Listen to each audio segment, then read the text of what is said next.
The Battle of Stalingrad has lasted 53 days.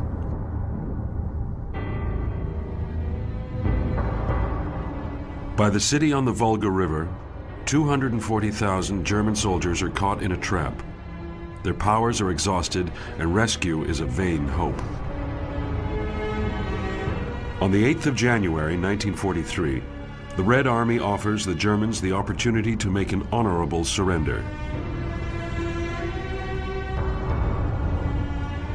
But Hitler forbids them to negotiate, and the Russian offer is rejected. The way I saw it, it was just like a doctor coming to see a patient on his deathbed. And then going off without giving the sick man the slightest hope.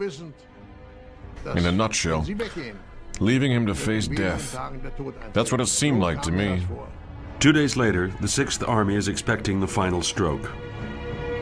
On the 10th, we were in trouble from what I observed through my field glasses. I reported that infantry was advancing, hundreds and thousands of them. And tanks. I couldn't count them, there were at least 50, maybe even more. And my battery commander said, hey, didn't you count them?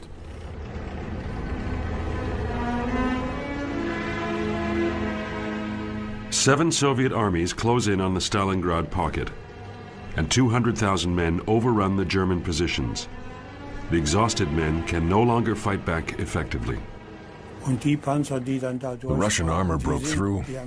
I don't know how it happened in detail, but they literally overran our position. Then turned and came back again to crush the soldiers in the trenches.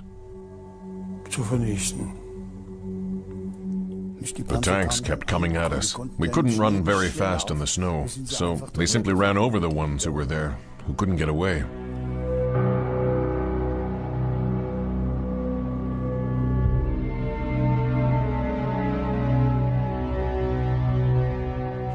There were soldiers lying there. One of them had lost his legs and was crying, "Shoot me! Go on, shoot me, shoot me!" And all we could do was to stand there, not moving, and just look at him. You couldn't take your own kit along with you, not if you were helping a wounded man to get away. It was simply not possible to carry both, so you had to leave your stuff behind.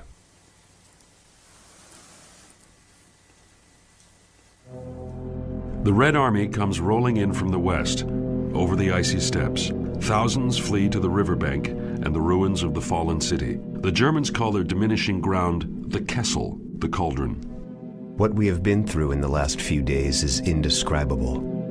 There is still worse to come: misery, defeat, and death. The families of the majority who die here are never sent an exact notification.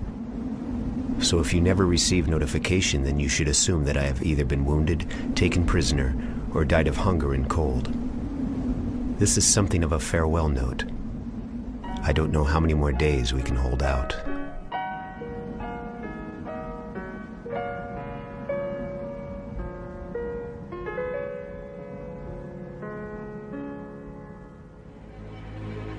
In a bid to bring the horror to an end, an officer will be flown to Germany.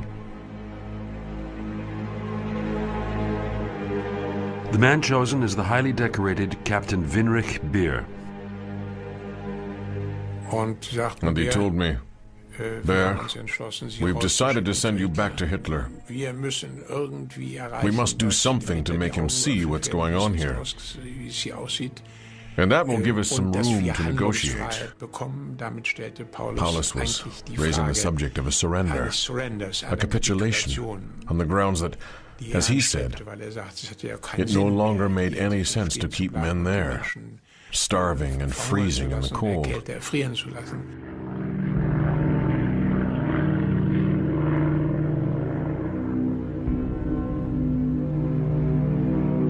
Beer's mission is the last desperate approach to the High Command in an attempt to save lives. On the 14th of January, the officer arrives at the Führer's headquarters, the Wolf's Lair. He knows that Hitler will not be easily won over. Then the door opened, and Herr Hitler entered and came up to me saying, "Heil, Herr Hauptmann." I stood to attention and replied, "Heil, mein Führer." Then he said, "Come with me." We went through a door into that famous room. And I plucked up my courage and said, "Mein Führer, I have orders from my commanding general to give you a report and to make a request of you. And now, may I carry out my orders?" Keitel was present, and I saw him nod. So then Hitler said, "Yes." And I must admit that he let me talk for the next 3 hours. He didn't interrupt or hinder me while I was giving my report or during the discussion. But the decision has been made long before. Stalingrad must be held, no matter what the cost, for the sake of prestige and because it's named after Hitler's enemy Stalin. And that's why the pitiless tyrant will sacrifice a multitude. Of course, I was angry. I was absolutely furious. Anyway, you could clearly see what people were saying, that Hitler had completely lost contact with reality. Hitler condemns his soldiers to neglect, suffering, and hunger. 50 grams of bread, that's the daily ration. The temperature drops to minus 50 degrees Celsius. The cold is their greatest adversary. It claims more victims than enemy action. We had nothing out there on the battlefield, cowering in our foxholes. It was all over, wasn't it? And it was awful, and we couldn't even light a fire at night in case we were spotted. And the everlasting cold was terribly depressing. Thank God, at the time I had decent winter clothing. Otherwise, I would have frozen to death on the first night. A rat can dig in. An animal burrows into the earth for shelter. But men cannot do that.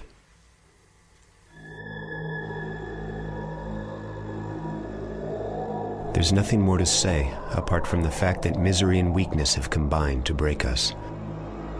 The lice still find something to eat on men whose ribs are showing. Oh, if only our suffering would come to an end. Many soldiers can no longer take the stress. Men started going crazy. They would scream, hit themselves, or even foam at the mouth. Some of them would fall on the snow during attacks and do other strange things. In that place, madness could overcome you in the blink of an eye. To be wounded is to suffer the most gruesome fate of all.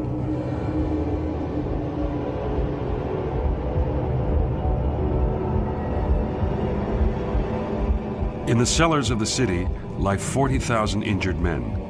They receive no care at all. The cellars were full of wounded men, severely wounded, feverish, dying. It stank like the plague in there. The odor was so clinging. It was, how shall I put it? It was like a charnel house where the bodies were still alive. There was a field surgical hospital set up in this factory building, which is where I witnessed the suffering. You can't describe it in detail. If you were to tell anything of what you had seen, but I don't like to do that, because it would be too upsetting.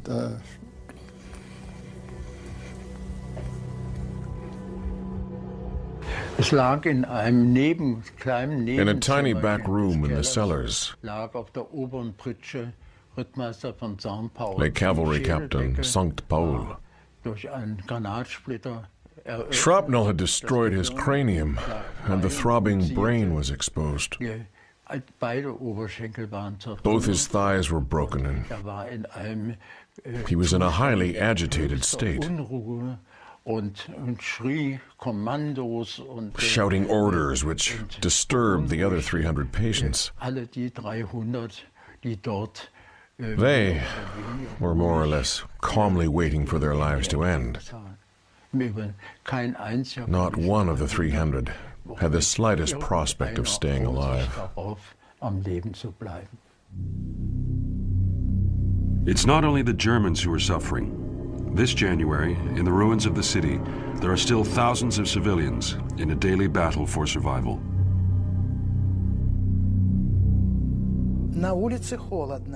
So long as it wasn't too cold outside, the Russian women and the German troops would go out and cut meat off the dead horses. When the horses were all eaten, they moved on to eating dogs and cats after that. When there was nothing left to eat, then, please excuse me, they would cut slices off the buttocks of frozen corpses. Cannibalism is common at Stalingrad. The Russians and the Germans are guilty of it, without exception. The Soviet prisoners in the Kessel also eat human flesh. There was a camp where several thousand wounded, starving Russian prisoners were held. They either went mad or took to eating human flesh. The Germans couldn't look after the prisoners at all, for they were at death's door themselves. For the German troops, the airfields at Pitomnik and Gumrak offer the last hope. On the 23rd of January, planes come in one by one to evacuate the wounded. There were wounded men in great suffering on either side of the runway. There was a fellow with a Christ-like face. He was older than me and seemed nice. He told me, "Come on, I'll put my right arm around your shoulder." As he was holding me like that, I saw that he was badly wounded with a hole in his right lower chest. He had a woolen sock shoved in it. You can't imagine what it was like, for the sock kept falling out. And he would take it, this bloody lump, and push it back in. At last, we came to a field dressing station, and he collapsed. Alongside the wounded are specialists who are also waiting to be evacuated. These specialized military staff are destined to escape.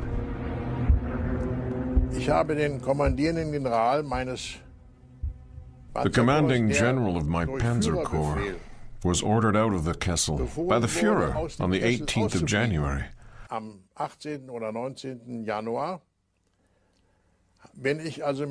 the 19th of January, I had to drive him in a half-track to the Gumrak airstrip,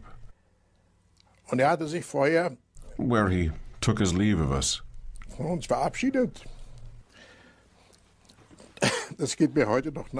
I can remember it to this day. He never said a word. It was weird. It was traumatic, and I must say that I still cannot understand myself even now. I couldn't summon up the courage to say to the general, "Can't you take me with you?" Conditions at the airfield are becoming more chaotic. The Junkers 52 arrived. We should have been loaded into the aircraft by medics. But here's what happened instead. 4 high-ranking officers turned up, well-fed, in white fur coats, each of them carrying a machine pistol, saying that they were acting on the Führer's orders and that we'd have to miss out. The doctor on the plane told them that it was reserved for wounded evacuees, but they kicked him off. I saw it with my own eyes. Yes, they were laughing at us. They got on that aircraft and forced the pilot to fly them out. without taking a single wounded soldier with them. That's the truth. Only a few will escape the coming inferno. Then suddenly, people started charging toward that plane over the snow.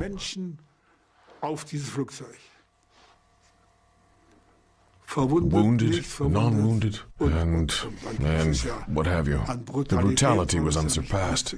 You see, there was only one escape route left. No crew members were willing to leave the aircraft, and they wouldn't be taken off it if there was no other way out of the situation. The pilot would rev up and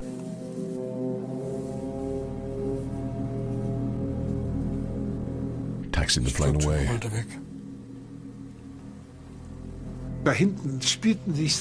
Indescribable scenes were being played out back there. It was completely chaotic. They were pushing the wounded in, pushing more and more of them in. There were plenty of them lying about already. And to make it worse, the Russians were shelling the airfield.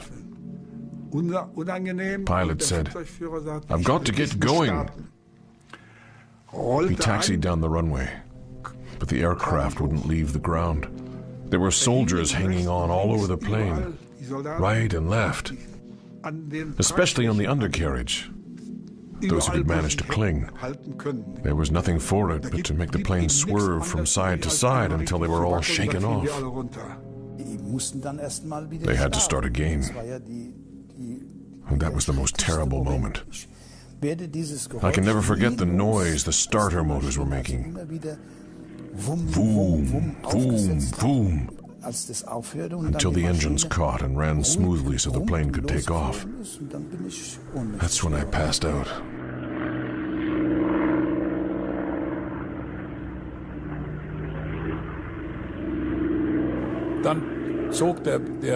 Then the pilot took the aircraft up high, maybe as high as 2,000 meters. And then we broke through the cloud cover. And it was such a wonder for me to be out in the sunlight. Suddenly, it was all brightness. I began to feel that my life had been given back to me.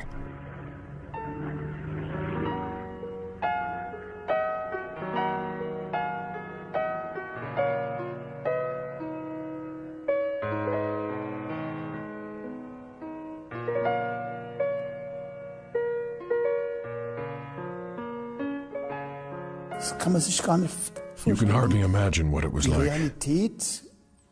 And I still cannot grasp the reality. Things were so different.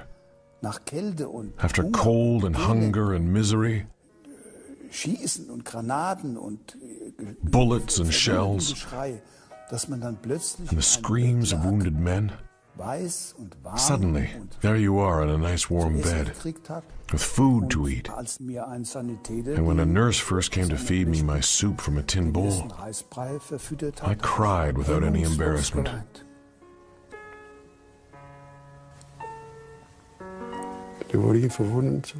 I was carried onto a train for the wounded, which was headed not for home, but for Poland. Hitler wanted to keep the wounded soldiers out of Germany. We were undernourished, you see, and that didn't look so good. So then, I ended up in a military hospital in Zakopane. I only came back to Germany some months later, to the eye clinic at Halle, where Professor Dr. Klause operated on me and removed shell splinters from my cheek. They were embedded in my cheek, but it was only after 30 months that I came home to Germany on leave. In wintry Germany, the fate of the 6th Army is largely unknown. The propaganda machine makes the situation seem less serious than it actually is, and news reports refer only to heavy fighting along the Volga. By now, many people no longer place any trust in the official bulletins. We had no idea that the Germans were surrounded. And in January, at the end of January, I did what could have got me into serious trouble.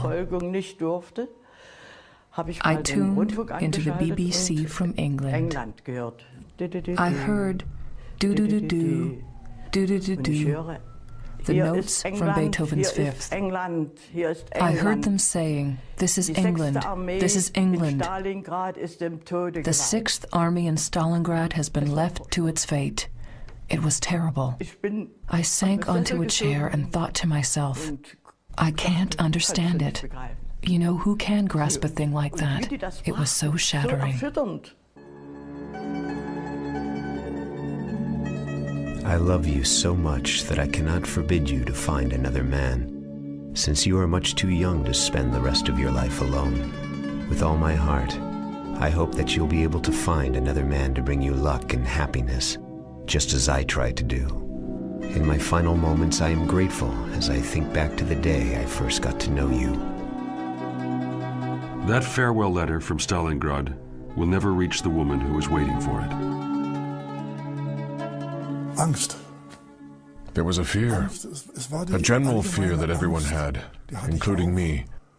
We were all afraid that the Russians would take no prisoners, that the Russians would shoot all of us.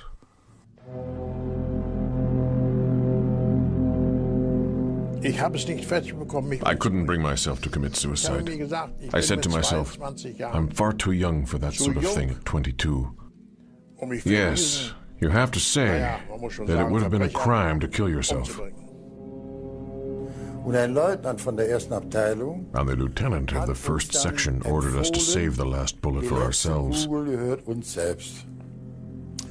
Later, as a prisoner, I bumped into this gentleman, and if I hadn't been in such a weakened state, I would have most likely given him a clout. In the final days of January, the Red Army cuts the Kessel into two small pockets. The German commanders continue to follow Hitler's orders and fight on.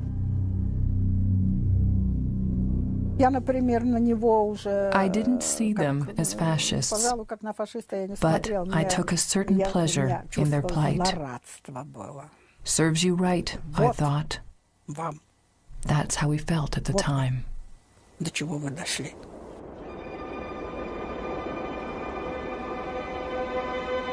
General Paulus and his staff take refuge in the basement of a department store. Although it makes little sense to fight on, only a few high-ranking officers are in favor of laying down their arms. One of these men struggles to get into the headquarters, Captain Gerhard Dengler.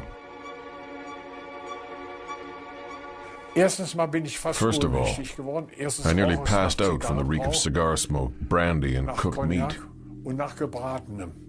Then I was angry, and the thought occurred to me that we were out there eating human flesh, while in headquarters they still had meat to grill. They can still get luxuries such as brandy, and they have nice food to eat. And I said, why shouldn't we capitulate?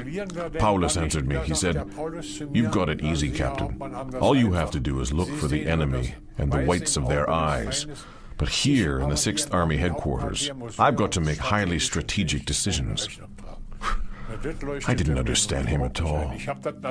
I simply took it as a cowardly excuse and began to lose my temper. Paulus noticed that I was angry and suddenly remarked, yes, Herr Captain. Now that the moment of truth is upon us, the initiative has passed over to the officers in the field. At first I swallowed it, but then I began to get angry again. I thought to myself, here are 20 generals sitting on their thumbs, all of them too scared to surrender. But they're telling me, a low-ranking captain, to take the initiative, implying that if I take the risk and surrender, then I'll have to face the consequences. And if Hitler has you shot later on for showing initiative, that's just tough luck. I was thinking, if you've got full powers to capitulate, then that's what you should do. Only a few officers come to the same conclusion. The majority feel that they must cling to their duty and honor.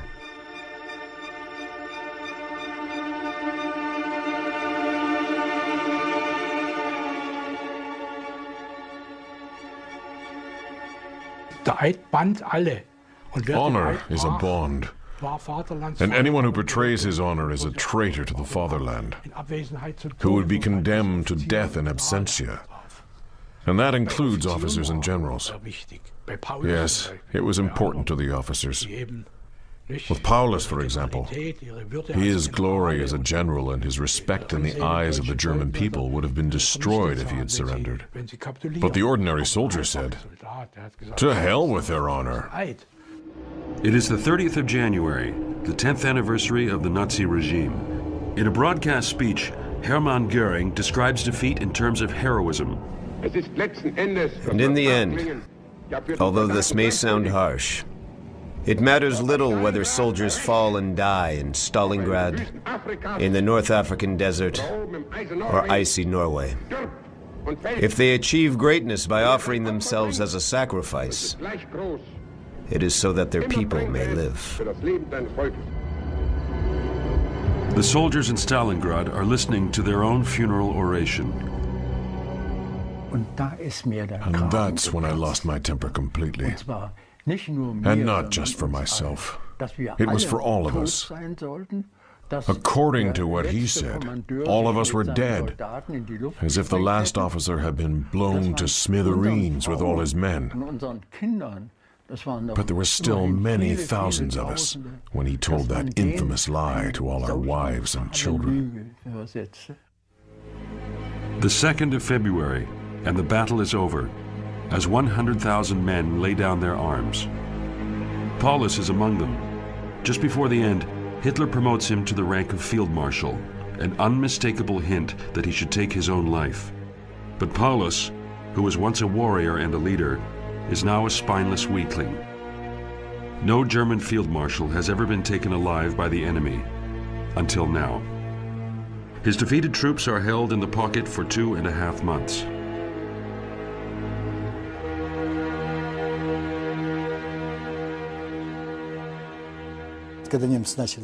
After the surrender, we had 2,500 Germans locked up in the cellars. They were full of lice, filthy, and wrapped in blankets. They looked just like scarecrows, and on their feet they wore jackboots, just like cartoon Germans. The Soviets report that the 6th Army has been defeated, but according to a secret document produced by Russian military intelligence, more than 10,000 Germans are putting up a bitter resistance.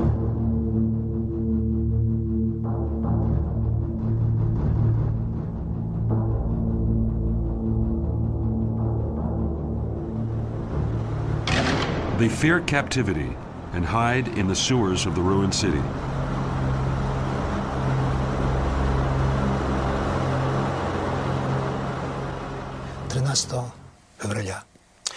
On the 13th of February, we were all at a movie show. Well, in the open air, of course. As the company was going back to our quarters, some Germans opened fire on us. They'd been hiding for all that time in the ruins. Of course, they were shot.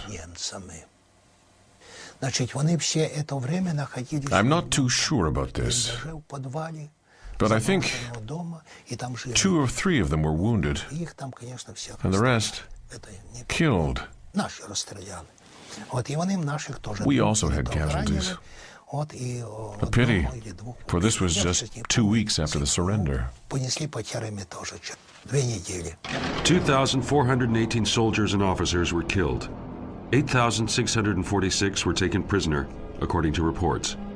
In early March, the last German soldiers lay down their arms. Stalingrad is the Soviet Army's first big success. This victory on the Volga is a milestone, the turning point of the Second World War.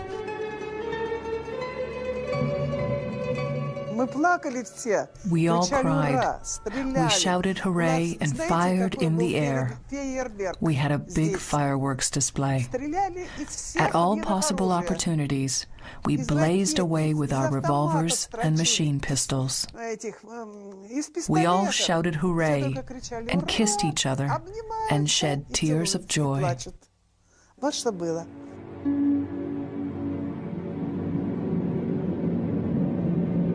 The German prisoners face an uncertain future.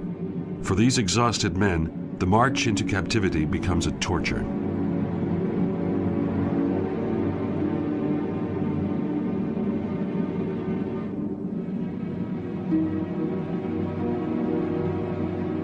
I was feeling just like a piece of wood. I could do nothing to motivate myself. I was just swept away.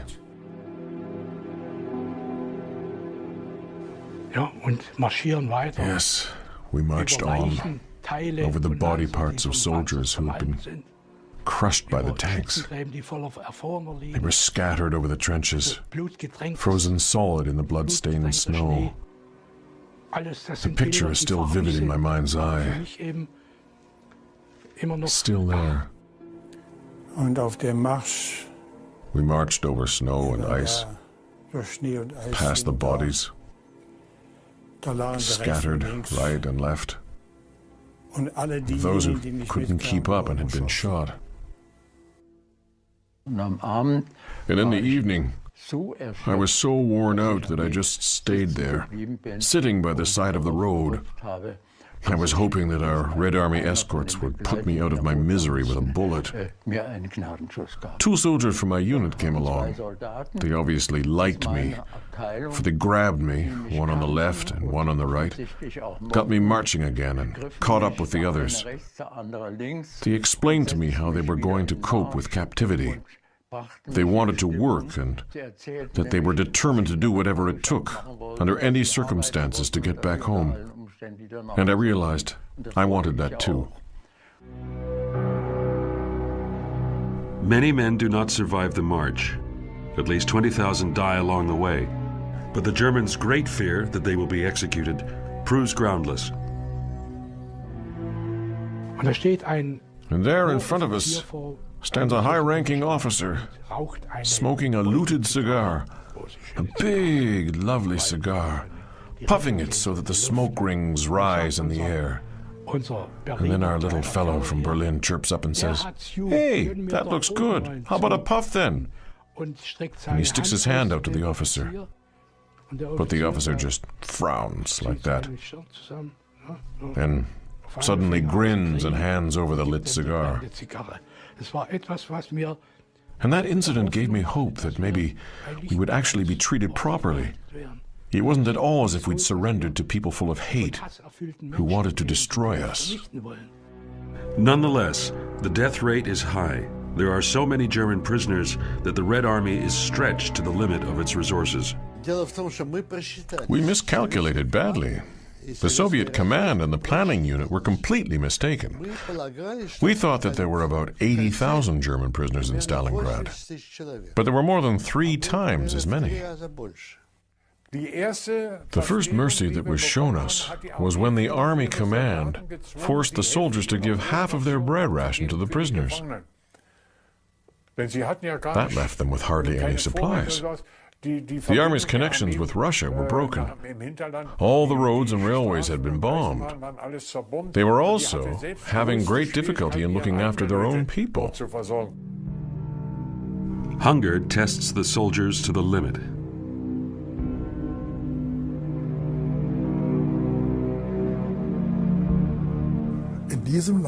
In that camp, they were cutting bodies up and selling the meat.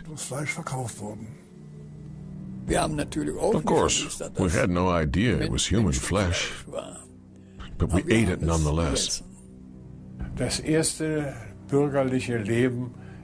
Normal morals were destroyed in Stalingrad. I saw Germans turn into cannibals. For me, the basis of life that I learned in my parents' home was the civilized, honorable world. But all that had broken down in Stalingrad. They just couldn't maintain it in the face of such an inhumane conflict. It is now early March 1943, and in the temporary camps near Stalingrad, roughly 50,000 prisoners have perished. The death toll is unusually high in the wake of the 12-week starvation these malnourished men have endured in the besieged Kessel.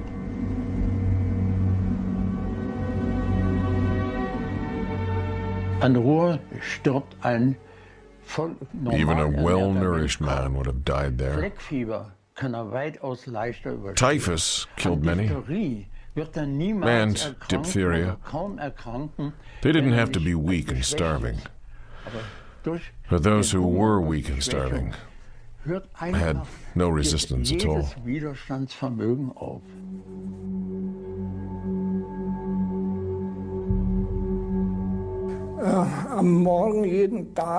Every day in the morning, they used to go around and see who had died and who was still alive. And then they took the bodies away somehow or another, sometimes in a disrespectful manner. The fellows who did that job used to grab the dead by the feet and drag them behind. The head used to shake from side to side, as if they were saying, "Not this way." Als hätten sie sagen wollen, nur das nicht.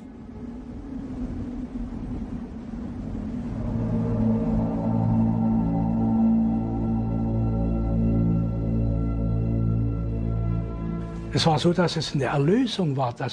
was almost a feeling of relief when somebody died and was taken away the next day, because it left more room. In front of the barracks, there were heaps of bodies which were dragged away by teams of workers. And one day, I couldn't take another night in the barracks. So many of them used to just sit there and soil themselves without any hesitation. It stank like the plague. And there it was vile. I simply couldn't take it any longer. I had to get out. But then, I couldn't get back in. There was an icy wind outside, and snow was falling. I went through the camp to another barracks, but they wouldn't let me in either. Then, right on the edge of the camp, I found yet another hut. It was very still inside, so I went in and settled down. I lay down between bundled figures. I was utterly exhausted. Then I noticed a hand and a head. This is where they stored the corpses. So there I lay, among the dead.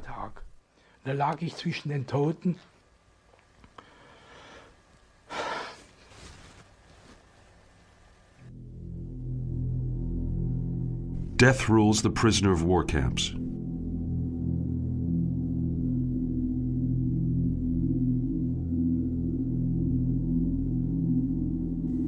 I went down with typhus myself, and it was a strange feeling every morning to have your neighbor checking you to see if you were still alive. And one thing I noticed was that dying of typhus is a relatively humane way to go. In the later stages, the sick man began to have fantasies. They wanted to go to the airfield, to the railway station. They wanted to collect their house keys so that they could go home.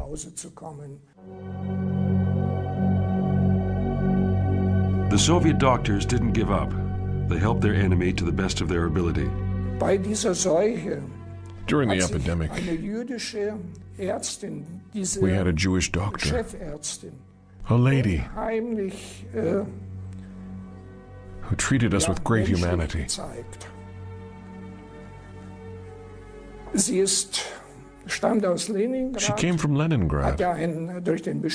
She lost an arm during the German bombardment, and all her family were killed. And yet, she looked after her German patients 100%. She did everything she could. She personally saved my life by sending me to a field hospital against my will. If she hadn't done that, I would have caught typhus.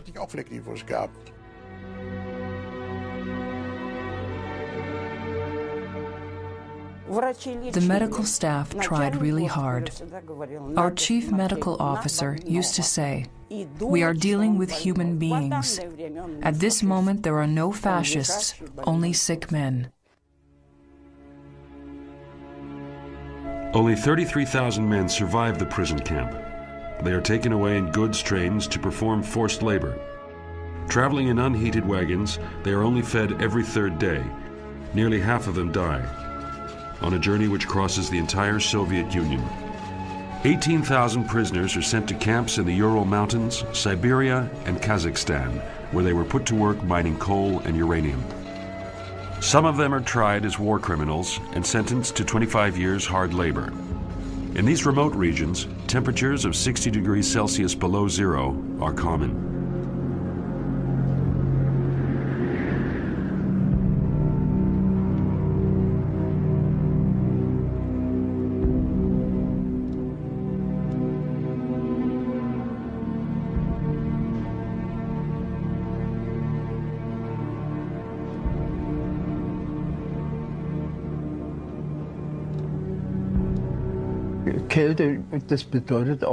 Such great cold means that the wind chill factor came into play. It was always stormy weather in winter, and the temperature sank to 30 or 40 below zero. We were obviously in a deeply depressing situation, which led to a feeling of hopelessness. 25 years means forever, and we really believed that we would have to sit there forever, and that we would never see our homes again. Many of these prisoners will not survive the harsh conditions and hard labor. Only 6,000 of them will eventually be sent home. You must not die here. You must survive. You want to go home. You want to see your wife and children again. Your parents. Your sisters. That's what gave me an unbreakable will to stay alive. Conditions in the camps improve as the Soviet authorities try to hold the inmates' death rate down.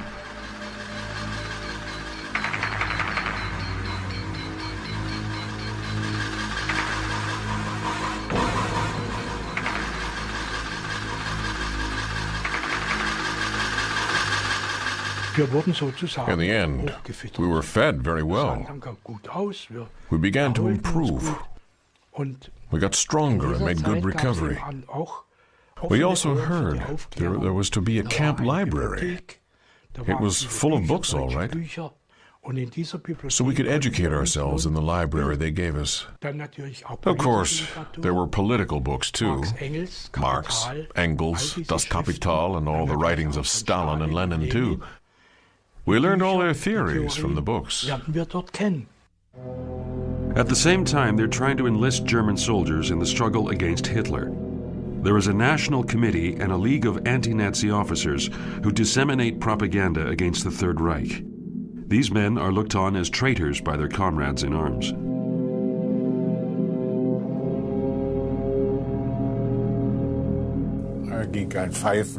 The whistle went off.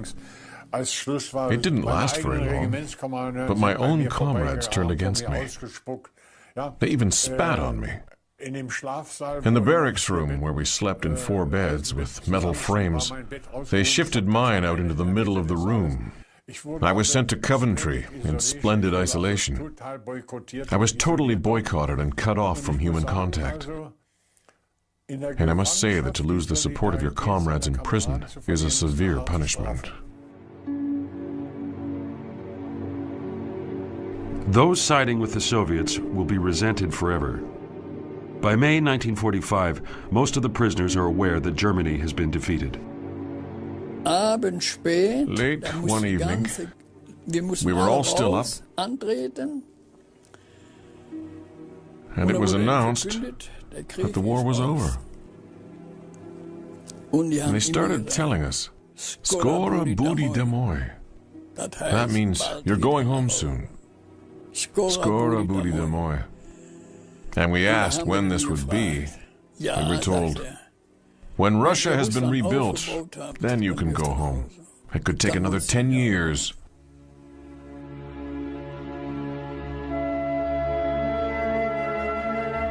Stalingrad is rebuilt by Germans. The city, now renamed Volgograd, has a modern population of 1 million. This city is forever linked with the horrors of war. Today, the scars inflicted by war have not faded. Buildings are still pockmarked with bullet holes. For the Germans, the city on the Volga River remains a symbol of unspeakable sadness. Only a few of them came home from Stalingrad.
On the 18th of September, we were at home when someone came to the house and knocked. So I went downstairs and said, "How can I help you? Who are you looking for?" "Yes," he said, "I'm looking for somebody." "Well, our name is Tomish," I said. "Yes, Tomish, that's us." Then he said, "I just wanted to let you know that your husband is alive." I couldn't take it in. I don't know what I asked him. I don't know what we said to each other. I never even asked his name or where he lived, who he was. I said, "Thank you so much. It can't be true. My husband is alive."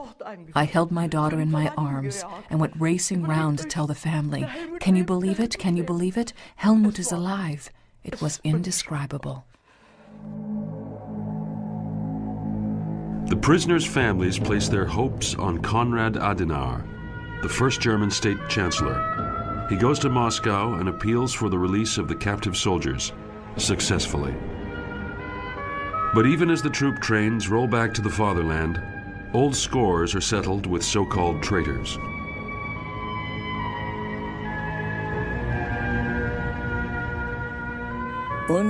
In Frankfurt, there were quite a few murders. Bodies lying in the street the next morning. Old comrades take their delayed revenge on those prisoners who had sided with the Russians. By 1955, the last prisoners of war are back from the Soviet Union, including those who survived the inferno of the Stalingrad pocket. Many families are hoping for news of their missing men, fathers, and sons.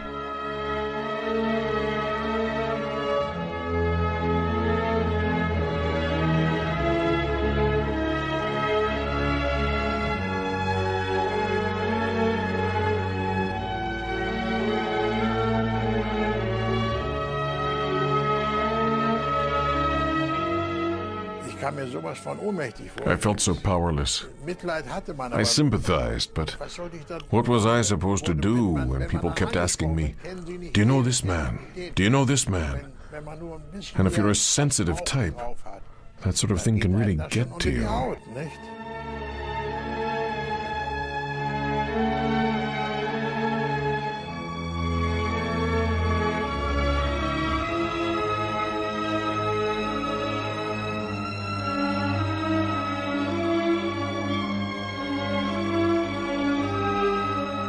And then I saw why my mother was crying. Other women could put their arms around their husbands, and the men could pick up their children and hold them.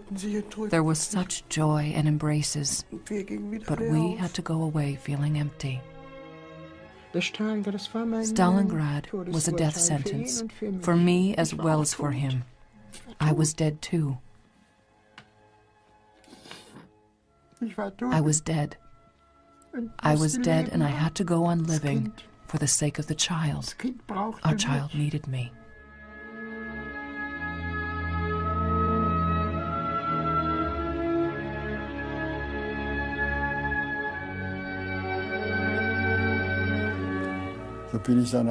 And then I came to the house, and I was overjoyed to be home. And all the people came out and greeted me and embraced me, and there were flowers everywhere, and the bells were ringing. And then the main thing was that I had spent 6 years in captivity, which turns you into another man entirely. And that's why I was afraid when I came home. Of course, there was that to begin with. But then, on the other hand, there was the longing and so much joy. That was the most important thing, of course. And the gratitude always stayed with us in our marriage, in our long-lasting marriage. We were thankful that my husband came home.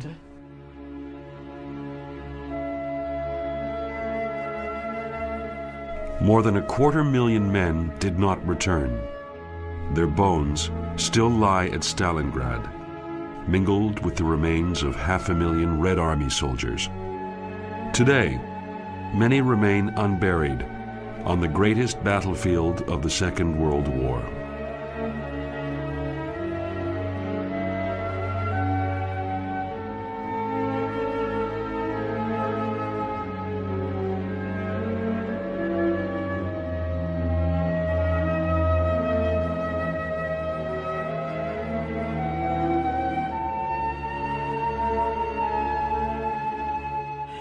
That was the worst. I couldn't bury him. I could not stand beside his grave. To this day, I cannot live with that. Sometimes I don't even know whether he's dead or alive.